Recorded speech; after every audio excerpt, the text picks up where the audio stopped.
Do you know how Google works? Do you even know who Google is? No, but I can tell you that. In 1996, there were two students at Stanford University, Larry Page and Sergey Brin. They were both really smart, like really smart. They could have gotten jobs at any company they wanted after graduation. So why did they decide to build the biggest brain of the internet? Because they saw something no one else saw. While other people were trying to make money by selling things on the internet, these two were more interested in making it easier for people to find things on the internet. Back then, the internet was like a huge library full of books. But there was no librarian to help you find what you were looking for. There were search engines, but they were all terrible. No one could figure out why they were getting certain results or why other results weren't showing up. It was a frustrating experience. And that's when Larry and Sergey had an idea. What if they could create a search engine that could organize the entire internet? An engine that would rank websites based on how relevant they were to a certain topic. An engine that would help people find exactly what they were looking for. They called their project Google. Larry and Sergey worked on Google as a side project while they finished their degrees. They knew that they needed to do something big to stand out from all the other companies trying to do the same thing. They needed a unique way to organize all the information on the internet, and that's when they came up with the idea of PageRank. PageRank was a way to organize the internet based on how important a website was. The more important a website was, the higher it would rank in the search results. This way, people could easily find the most relevant and up-to-date information on any topic. It was revolutionary. The problem was, they needed a lot of data to make this work. They needed a way to collect all the information on the internet and organize it in a way that made sense. This is where Sergey's skills came in handy. He was a computer genius and he knew how to build the algorithms that would make Google work. Larry, on the other hand, was more of a creative thinker. He could see the big picture, and he knew how to make the user experience as simple as possible. Together, they were unstoppable. For the next few years, they worked day and night to make Google the best search engine it could be. They hired a few friends from Stanford to help them out. And soon they had a small team of 5 working on Google. They didn't have much money, but they did have something else. Passion. They were all passionate about what they were doing, and that kept them going even when things got tough. In 1998, Larry and Sergey decided to take their company public. They sold 20% of Google to investors and raised $100 million. With this money, they could hire more people, build better algorithms, and expand to new markets. Google was growing fast, but the competition was fierce. Yahoo and Microsoft were both trying to build their own search engines, and they were unafraid to spend billions of dollars to do it. Larry and Sergey knew that they needed to do something big to stand out.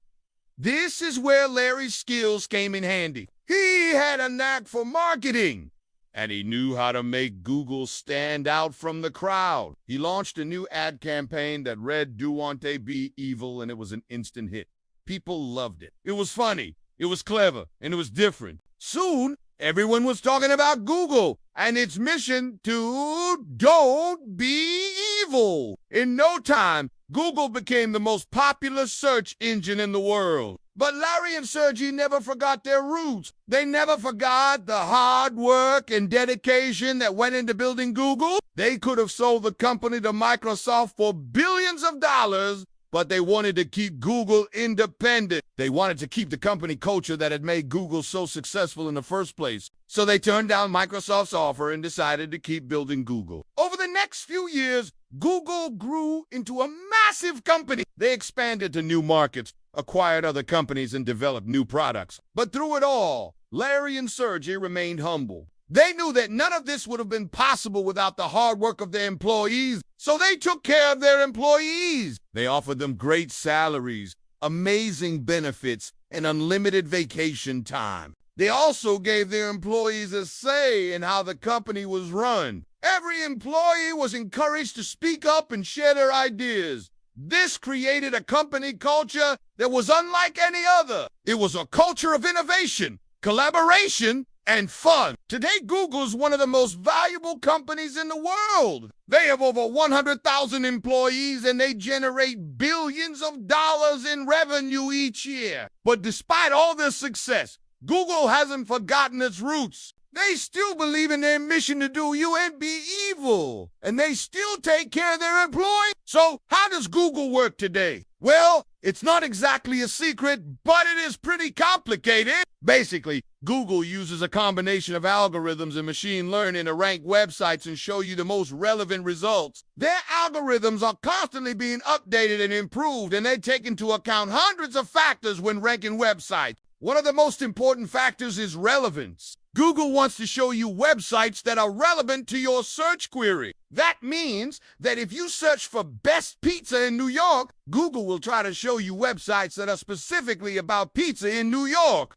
Another important factor is authority. Google wants to show you websites that are authoritative on the topic. That means that if you search for how to fix a leaky faucet, Google will try to show you websites that are written by experts. Finally, Google also takes into account popularity. They want to show you websites that are popular on the topic. That means that if you search for best iPhone app, Google will try to show you websites that have been recommended by other users. As you can see, Google does a lot of work behind the scenes to give you the best possible search experience, and it's all thanks to the hard work and dedication of the people who work there. If you ever get the chance to work at Google, you should definitely take it. It's a great place to work, and they'll get the opportunity to build some of the coolest products in the world. Who knows? Maybe you'll even come up with a new algorithm that'll make Google even better. Now, let's talk about how you can apply this knowledge to your own life. First off, you should always be learning. The world is constantly changing, and you need to be able to adapt. If you stop learning, you'll fall behind. Secondly, you should always be thinking about how you can make things better. Don't just do things for the sake of doing them. Always ask yourself if there's a better way to do things. Finally, you should always be taking care of others. This includes taking care of your family and friends, but it also includes taking care of your customers and clients. If you take care of others, they'll take care of you. So there you have it. The story of Google and how two students built the internet's brain. It's a story of hard work, dedication, and innovation. It's a story that shows that anything is possible if you set your mind to it. So never give up on your dreams, no matter how big they are. And always remember to take care of others. They'll appreciate it, I promise. Thanks for watching, and see you in the next video.